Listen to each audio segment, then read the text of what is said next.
Today's episode is brought to you by our friends and educational partners over at Podia. That's Podia.com.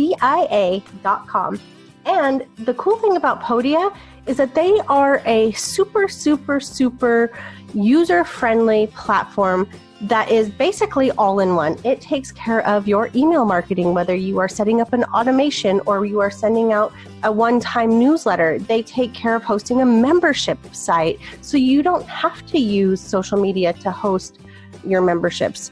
They also take care of your digital downloads. So this works perfect for opt-ins and freebies and helping you grow your business and drive your traffic that way.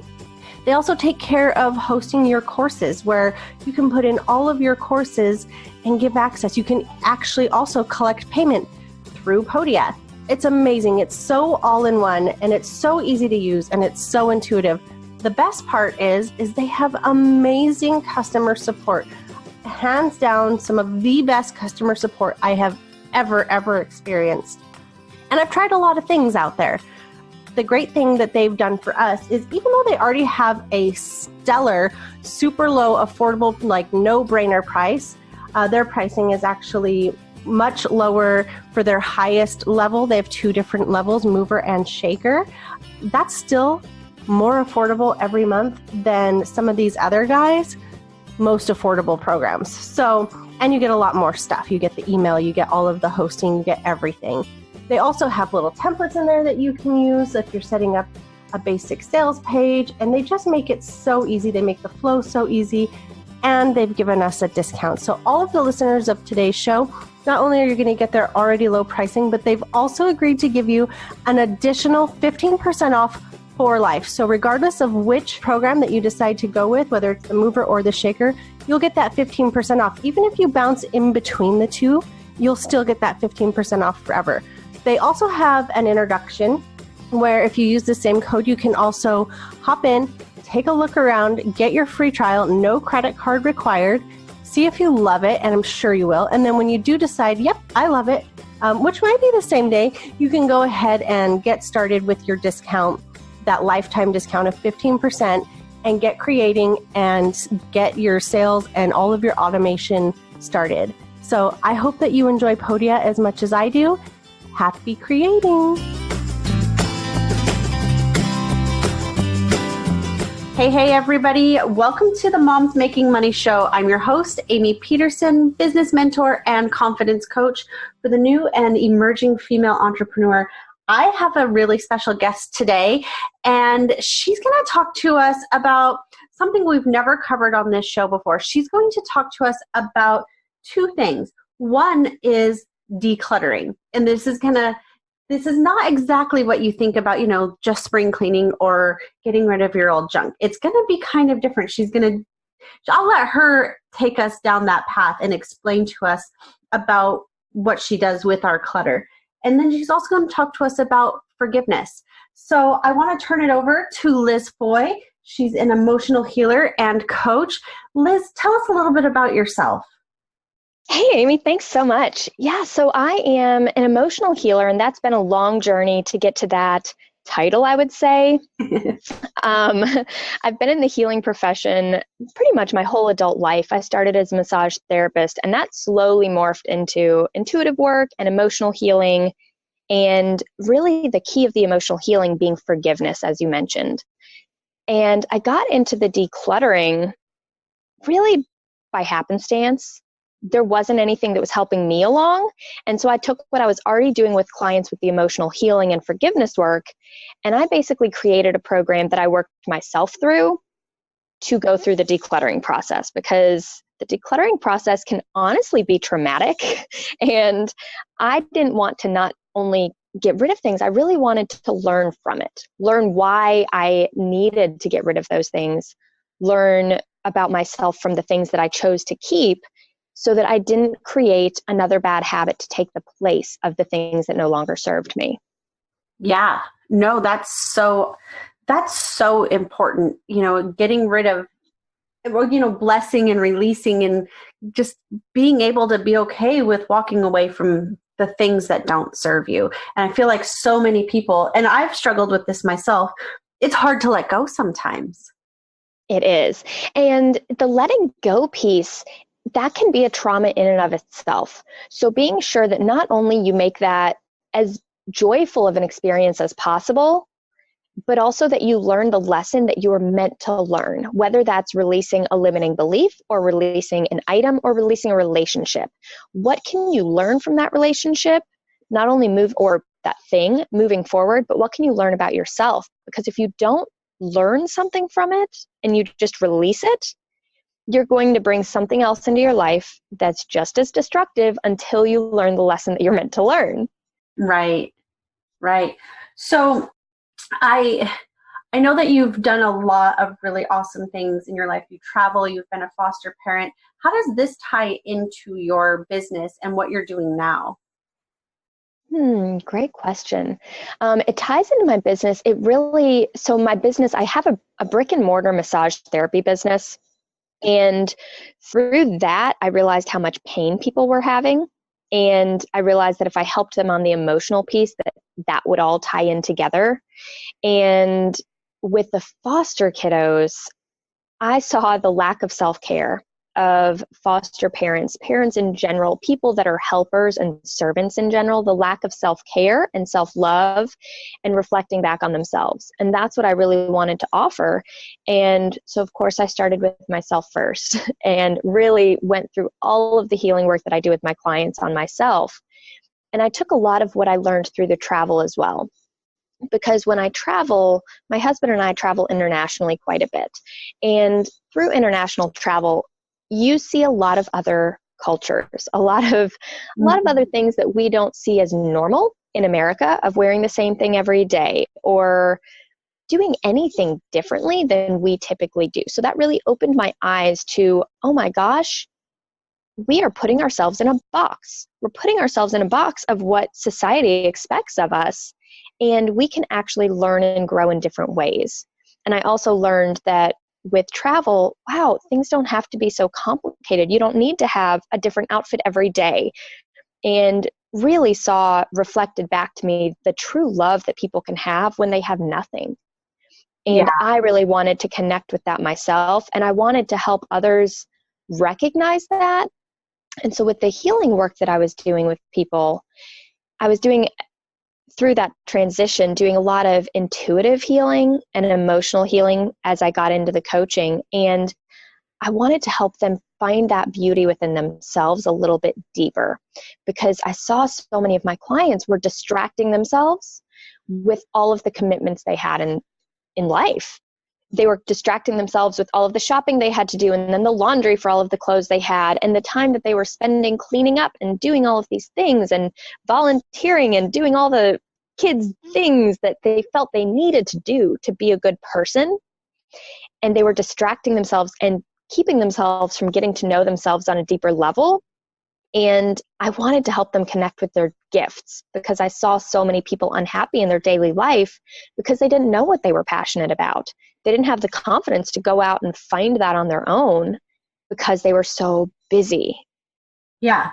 And, we talk about, like being busy, like even my blog, it's the Busy Fit Mom blog, right?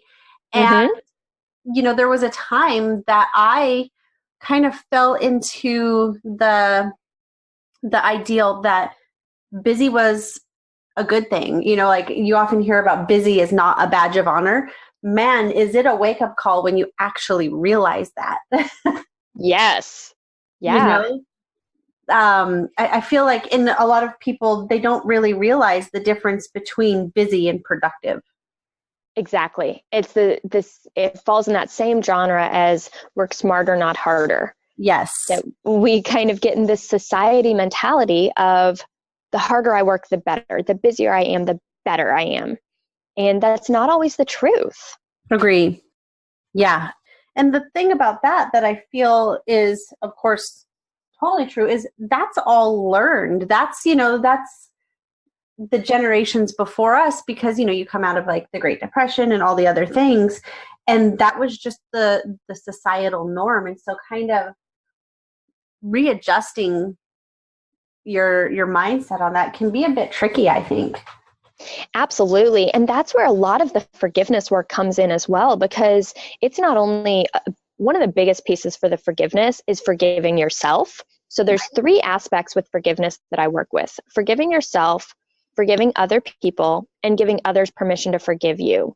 So if we've been programmed to believe that being busy or working hard instead of smart, that these things are badges of honor, then we not only have to forgive ourselves for having those beliefs, but we have to forgive the people that have instilled those in us when their time had expired, when the time of those beliefs had a time and a purpose, and maybe those don't serve us anymore. I think that self-forgiveness is often, in my opinion, sometimes more difficult than forgiving others. Yes, it is. And I love this analogy that I've heard quite a bit with forgiveness, of forgiveness for someone else is sometimes, it seems easier. And so when we go to almost unlock the door to forgive someone else, we realize that we were the ones trapped all along. So whether we recognize that we need to forgive someone else or we need to forgive ourselves, it's all freeing us. And there is so much that we can forgive ourselves for on a daily basis. Yes, I completely agree with that. There's a reason why they say that we're our own worst critics, and I think this is partly to blame for that. Absolutely. When you look into like future generations as well, you mentioned like Great Depression. When I work, it's so interesting, the decluttering and even hoarding work that I do. People that grew up in like the Great Depression and older generations, they see the need for having these things because they have seen what it's like to not be able to get them. And so then that carries on. So when you then project into the future of what's the future going to be like, a lot of it goes into, okay, what are we teaching our kids? Are we teaching them that you have to do X, Y, Z, and that that's what makes you worthy, or that that's what makes you whatever it is that you're striving for? And we also tend to, I've seen it where we say, well, that's not possible, or that's not a career. There's so many things now that are creative fields that people are making an absolute killing with, that 5 or 10 years ago, people would have said are not a job. You can't make money doing that. Right? And now, exactly. I mean, it's crazy to think about. So now when we look forward into the future, we hear kids say, well, I want to, make money just on YouTube.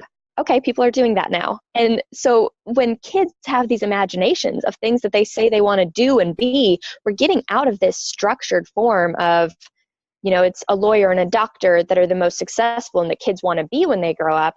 And they're getting into this creative field of, I want to do this and I want to feel this way.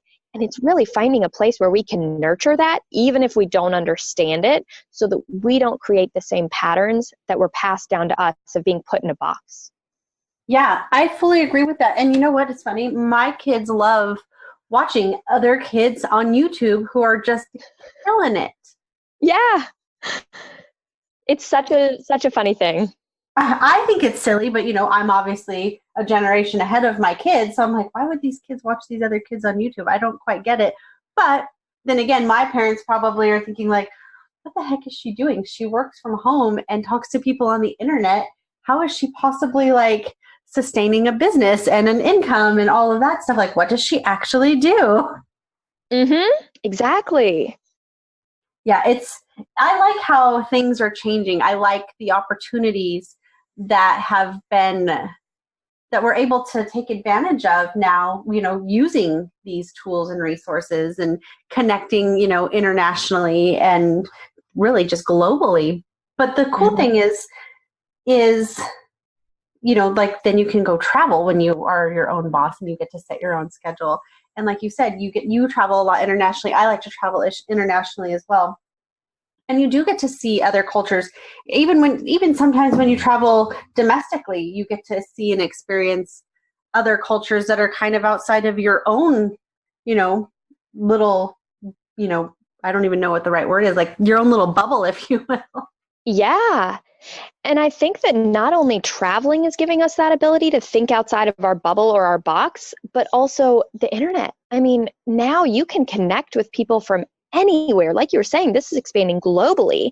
So you can connect with people from anywhere and you can learn about their cultures. And you can not only learn so that you have more empathy for them and more understanding of what their lives are like, but also, okay, what can I take back from that? What about that experience, that interaction with that person, whether that was a one-way interaction of you seeing what they were putting out in social media, or whether that was an interaction of when you're traveling, actually spending hours with someone else that was traveling. There's always so much you can learn, and also paying attention to what makes you uncomfortable. Yeah. I love traveling and being like, oh my gosh, that's unusual. That makes me uncomfortable.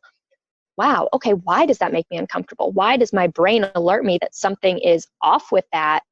And tracking back, is that because I have that like gut reaction that something really is wrong? Or is that because it's outside of my societal norm? And is that a societal norm that I want to stick with? Or do I want to forgive my society for putting me in a box and blocking me from something that could bring so much joy and growth into my world? Right. I actually spoke with a gal yesterday, and she travels for a living, and she brings water filters to like third world and indigenous areas of the world. And one water filter goes, I think, for like 5 years, she said. But she talked about like some of these people have never even washed their hands. They've never been exposed to something like soap or hand sanitizer. So even just something so daily, normal, simple, it's something that's completely different for them. It is, yeah. Yeah, and something like clean water. I'm excited to hear that. Was that a podcast recording with her? Yeah, yes, it was. I'm excited to hear that. Awesome. Yeah, and things like that too really bring your gratitude up as well. Yes. Because, I mean, when I come home and I can flip a switch and there's lights, that's amazing to me now. Because I traveled and I experienced where that wasn't there, or where there wasn't clean drinking water.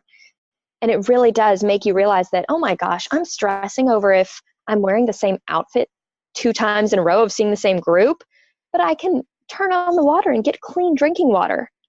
Like, right. It really brings you back to perspective.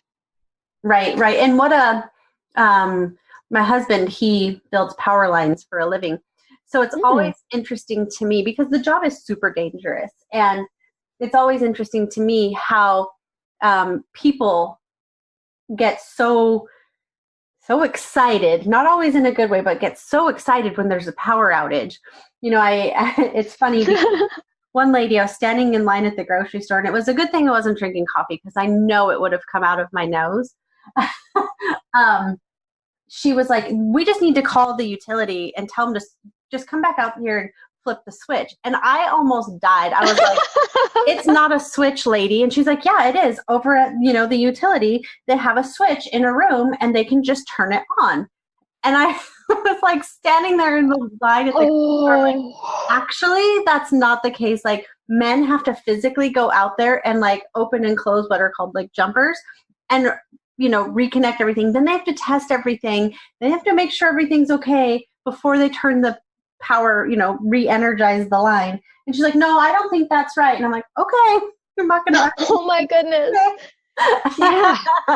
It was, wow. That's how people think. And they're just so like, and I understand it's an inconvenience, but they're so like, but if they were to travel and see that, entire cultures of people live every single day without electricity, without smartphones, without electronics, without flushing toilets, I think it would be a really good reality check. And I wish that more people, not so much that they could afford to do it, I wish that they desired to do it. Yes.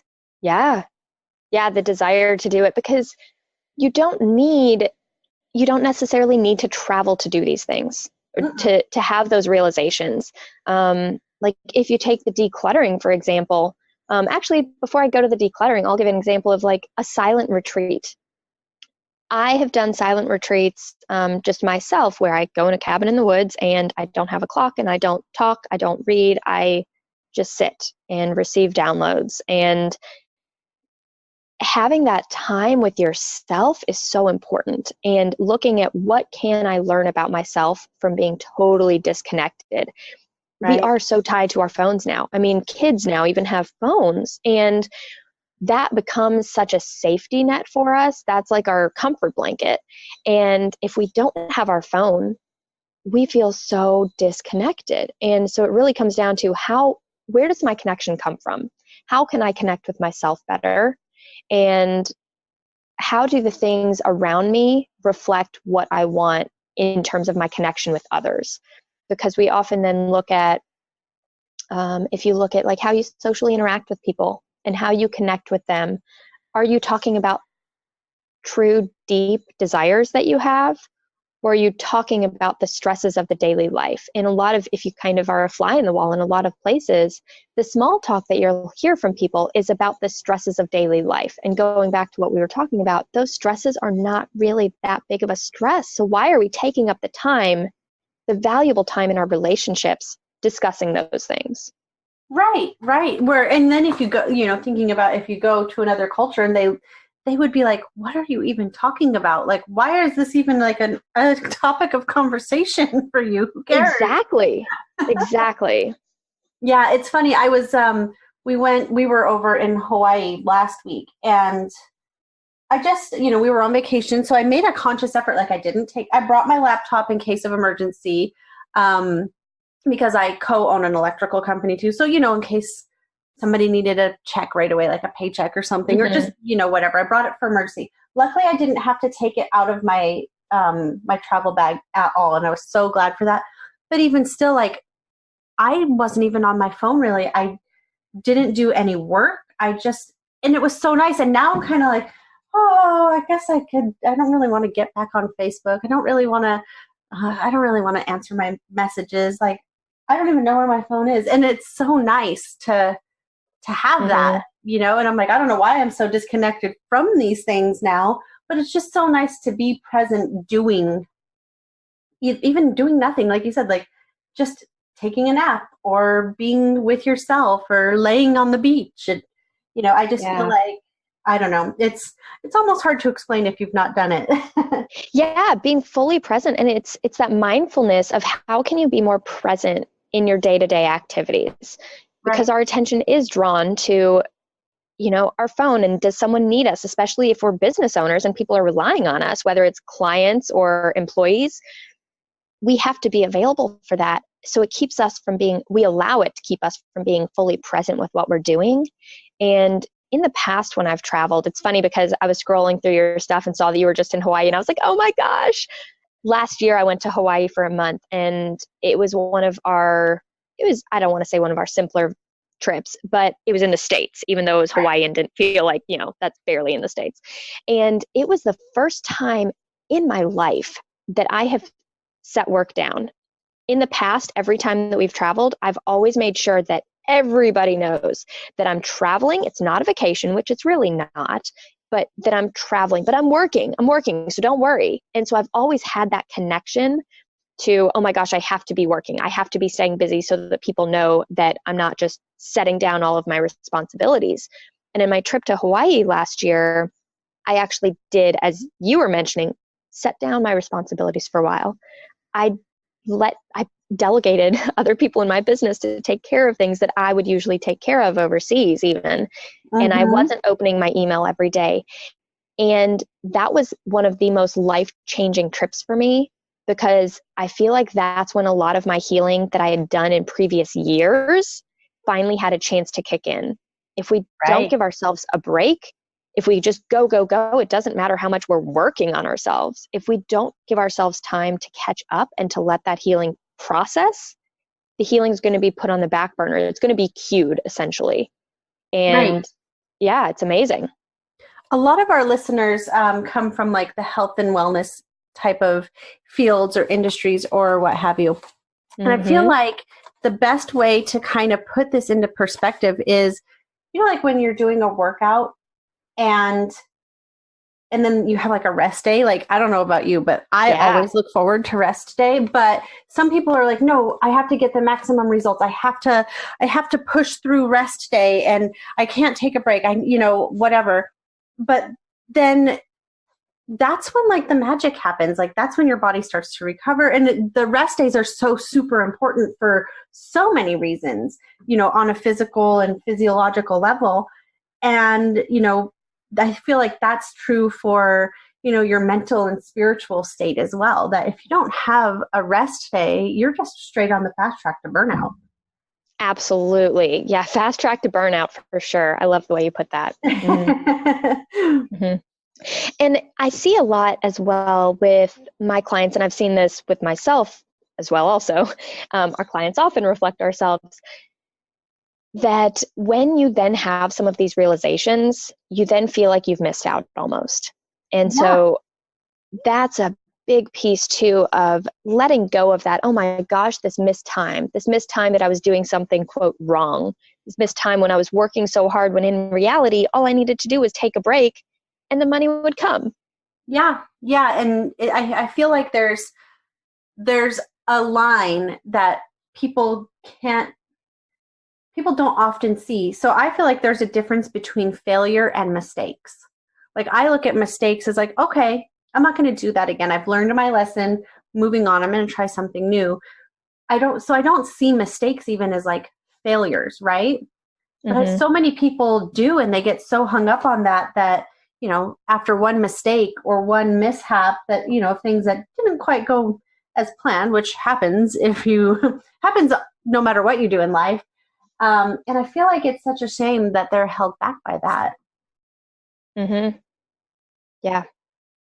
Yeah. It's just looking at what can you learn from the mistake and moving forward. And it's really funny because that held me back a lot. I wouldn't necessarily say I was a perfectionist by any means, but I had a major fear of failure. And it's really interesting. My husband put it into perspective for me in two really powerful ways. One of the ways, he's like, in 50 years, what will that matter?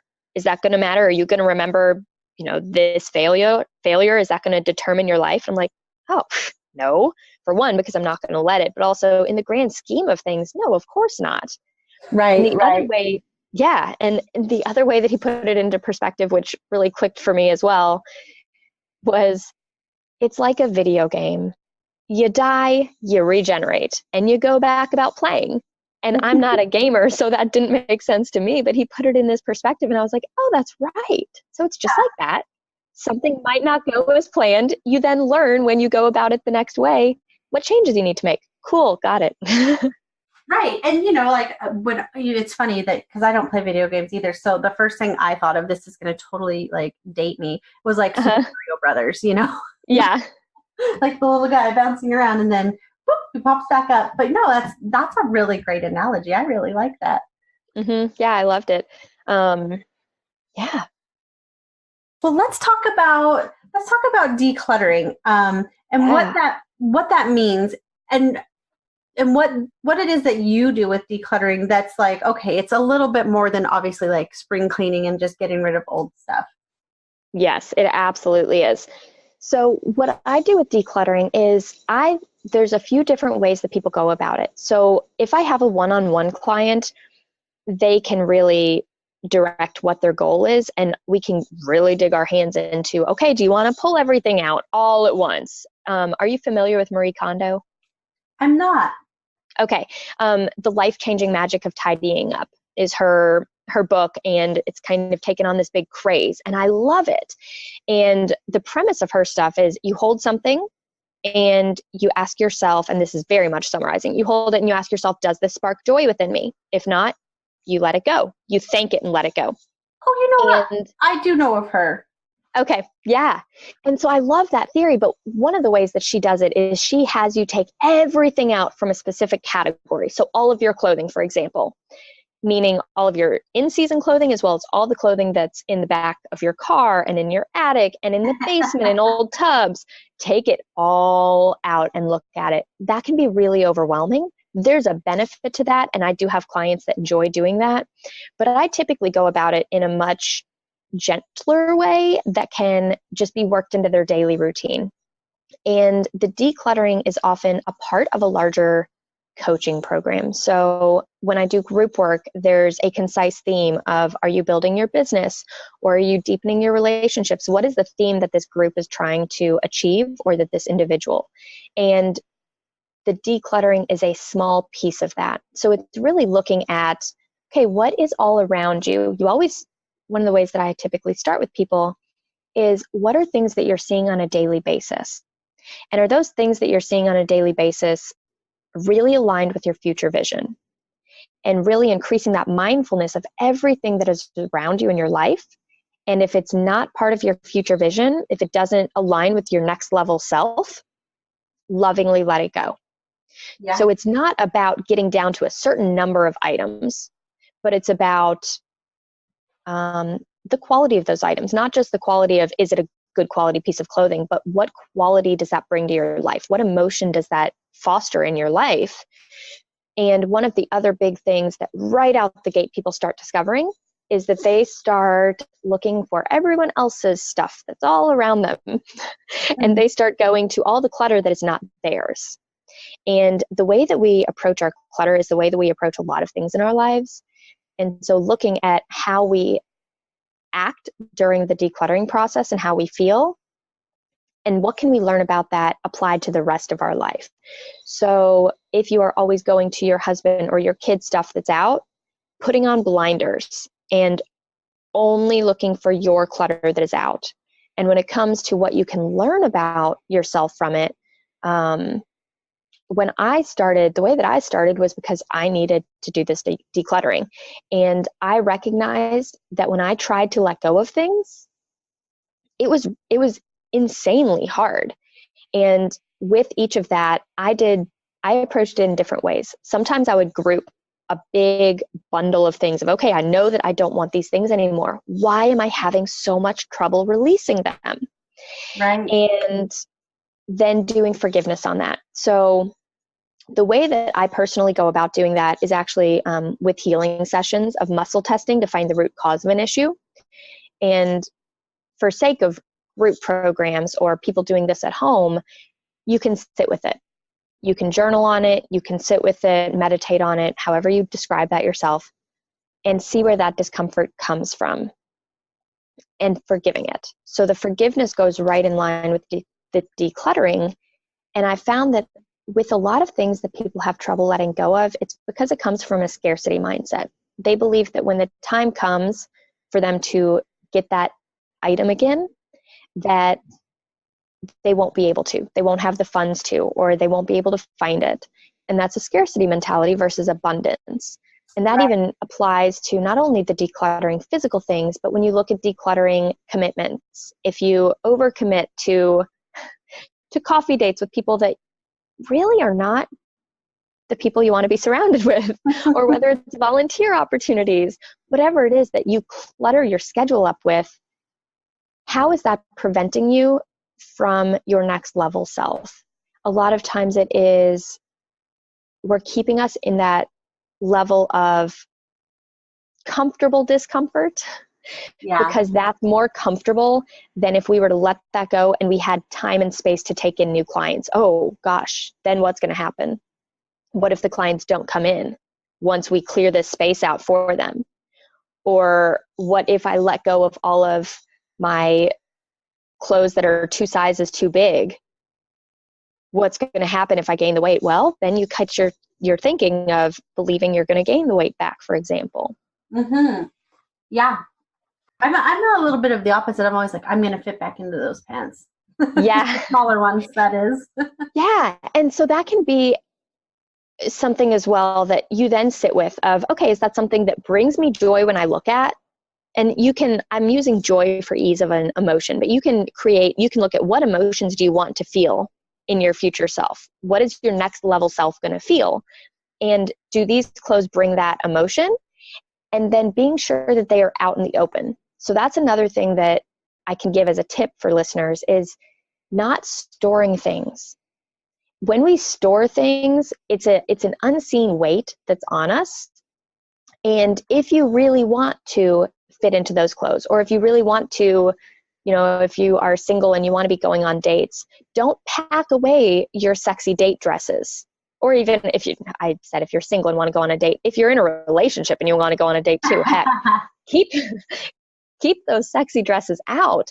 Keep those clothes out that are the size that you envision yourself being, and keep it out to where you can connect with the gratitude of when you are wearing those things. So you want to be sure that whatever you're seeing is bringing up the emotions that you want to be brought up. So if it's bringing up guilt and shame because you're not there yet, then maybe that's something that you need to let go of until you are there. Does that make sense? Yeah, that totally makes sense. So, I mean, it's more than, like you said, it's way more than just cleaning out your closet or cleaning out your pantry. Yes. So much more. I love that. And you'll start to see themes too. You'll start to see themes of, okay, why am I having so much trouble letting go of all of these business suits? Or why am I having trouble letting go of all of my maternity clothes? And really connecting with, okay, there are some unhealed wounds there that, or limiting beliefs that I'm ready to let go of the business suits that to be seen as successful, I have to be wearing a business suit. Well, if that doesn't align with you anymore, or that doesn't align with your future self, then you can lovingly let go of that, forgive it, and rewrite a new story. Give yourself permission to believe that you can be seen as a successful professional in whatever athleisure wear you want to wear. And really looking at what is the story that I want to believe, and giving yourself permission to believe those things, and being sure that your surroundings reflect those beliefs. Yeah, because I like to think about belief. It's something that I kind of adopted from my own coach, but look at belief as like a muscle, and it's just like working out. You can work out and get a 6-pack abs, right? But then if you stop working out, your 6-pack goes away. The same with your belief muscle. You have to work it. You have to strengthen it. You're always having to maintain that strength, because if you stop believing and you stop working on that, it's going to, turn back into a muffin top. Absolutely. And that belief muscle is very much tied in with what I would call like the gratitude muscle as well. And that's where you then think about, if you envision your perfect surroundings, your perfect closet, your perfect artwork and pictures from memories of vacations with your family, or just special moments with your family, when you think about what is it going to look like and feel like when that is your surrounding, when you're in your dream house, and what is that going to feel like? Being sure that really you get the full body feelings of that, and then looking for evidence in your daily life. So building up that belief muscle, the same as gratitude of, okay, how can I find gratitude for those things already existing in some form? And that will build that belief muscle as well. And that's what the decluttering can do, to be sure that there isn't anything else cluttering that up, that there's nothing else that's getting in the way of that belief. Yeah. I love that. Yeah. I'm thinking of one of the other areas that people tend to do that they tend to have a lot of trouble letting go of are two topics or areas that I see a lot: books and crafts. And those are things that we tend to hold on to, for one, because we've invested money in them. Crafting stuff is expensive, and books can be expensive. And we fall in love with, for books, it's this title. It's the title of what we wanted to learn from that book. But if we haven't read it, is that book really serving us? Or is that a reminder that we haven't read it?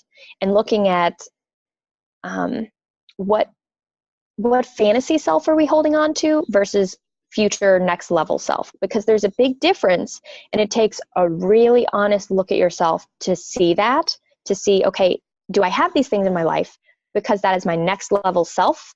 Or do I have these things in my life because it's a fantasy self that I'm not really taking steps to achieve? So if it's books, for example, we tend to hold on to this fantasy self that I'm going to read all of these books, and I'm going to learn all of these things, and I'm going to be this person that I want to be if I read these books. And the longer they sit on my shelf, the more likely I am to read them. Or with crafting, so many people have these crafts that they have spent all of this money on, and they've spent all this time getting the right materials, and then they sit there for years and they're not using them, but they have this vision that they are going to open this Etsy shop, or that they're going to do all of these scrapbooks to all of their kids up to the age that they are, and they're going to get all of these things done, and they have this vision. But if they're not moving forward on it, that's almost like slapping universe in the face of being like, yeah, this is my vision, but I'm doing absolutely nothing to achieve it. So instead of it being taking a step for it, it's just this weight. So having the things around you that are your next level self and that you want to believe is part of you, you have to see it and then take a step for it. You have to actually be doing the actions. And if you're not, then by letting go of those items, you'll almost let that desire build up in you to where if you do choose to purchase them again, you have enough of a desire that you'll actually move forward on that action. I love that. Sometimes I recommend that people do like an experiment of, okay, if you are trying to declutter these things and you know the weight that this is putting on your life, do an experiment and pack those things away for 3 months or 1 month. If you say that you want to do those activities, do those crafts, read that book, you have a month to take a step and start doing it. If not, maybe it's time to lovingly let them go and trust that when the time comes for you to purchase them again or acquire them again in some way, that you will be able to, because it has freed up enough space for flow in your life that the abundance will come in another way that you can acquire those things again. Yeah, I like that. And you know what's crazy is I'm totally guilty of some of this myself. I have a little, no, it's not little, it's like one of those like storage containers full of books in my shed.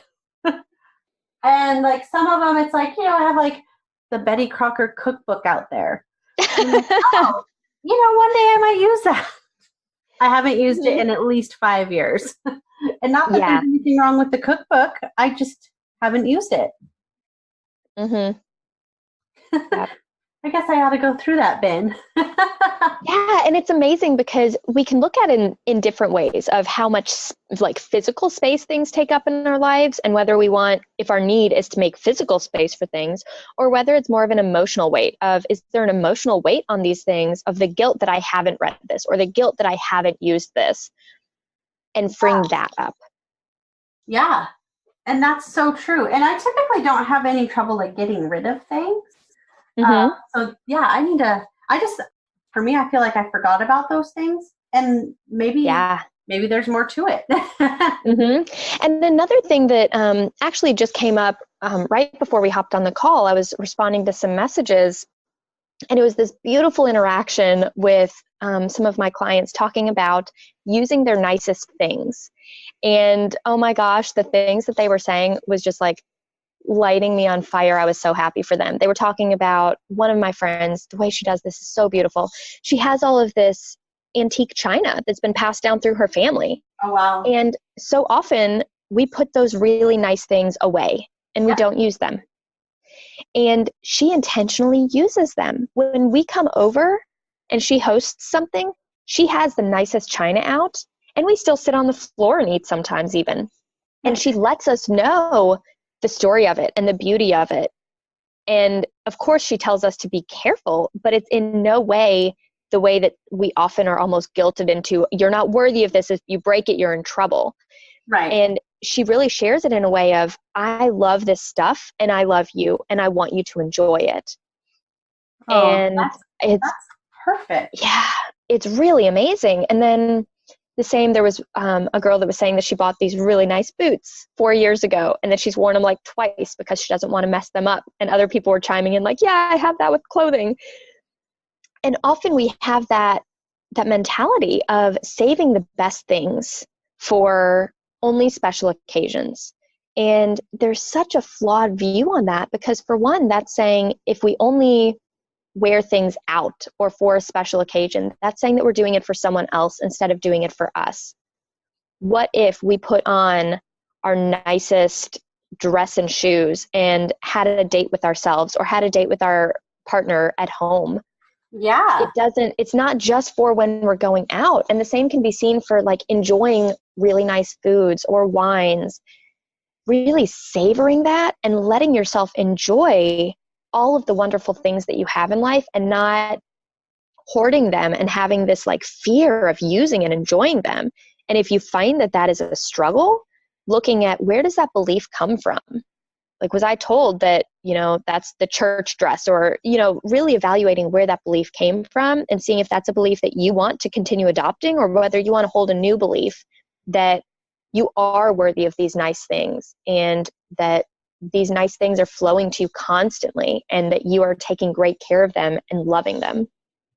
Yeah, because that's so true. I don't know hardly anybody who, if they don't have to be somewhere or do something, they're like, I'll just, stay in my pajamas or my yoga pants. And especially like us moms are probably the worst offenders of this, of, just even getting in enough showers, or, doing our hair, putting on makeup, and not to say that, I know plenty of people who are just stunning even without ever having to put on makeup. So not to say that that's like a requirement, but, just doing the things that you said, like, you would only do for a special occasion. Mm-hmm. Yeah. And in that same theme also, I'm actually doing a 5-day challenge right now, and I'll give a spoiler for one of the challenges I'm about to do with it, is doing a challenge of decluttering your sock and underwear drawer. So not just taking inventory of all of the stuff that you have, but that's something that is only for you or only for your partner as well. But what happens when you are putting on underwear that are your like really nice underwear that you feel powerful in, that you feel sexy in? If you have things like that decluttered and cleared out that no one else is seeing, but is like your top level, that gives you a certain level of confidence and joy by having those things. Yeah, it totally does. And it's super funny because I actually had to just do that because, so kind of an embarrassing moment. I got to Hawaii and realized that I didn't pack underwear. Mm-hmm. But I mean, luckily they had stores, and we weren't somewhere where I was just totally going without. But so yeah, I was like, well, I don't know when the last time I actually went and kind of repurchased, a week's worth of underwear. So I did, and I was like, okay, and it's funny because that is one thing that it is personal to you, and it's not something that it's like, oh, I'm passing this on to Goodwill or to my sister or something. You know what I mean? So yeah. Well, awesome. Well, thank you so much for this amazing interview and all of these amazing insights and words of wisdom. I'm sitting here in my office looking around like, there's some decluttering I can be doing. Yeah, awesome. Well, thank you so much for having me, Amie. I really appreciate it. Liz, before we hop off, tell me, where can everybody find you on social media? On social media, my name is Liz Foy, with Foy Coaching. The Facebook personal page handle is /Foy Coaching. Right now, my Instagram handle is just.foy, FOY.fun, FUN. Oh, I love that. That's where you can find me. I love that. Life would be fun.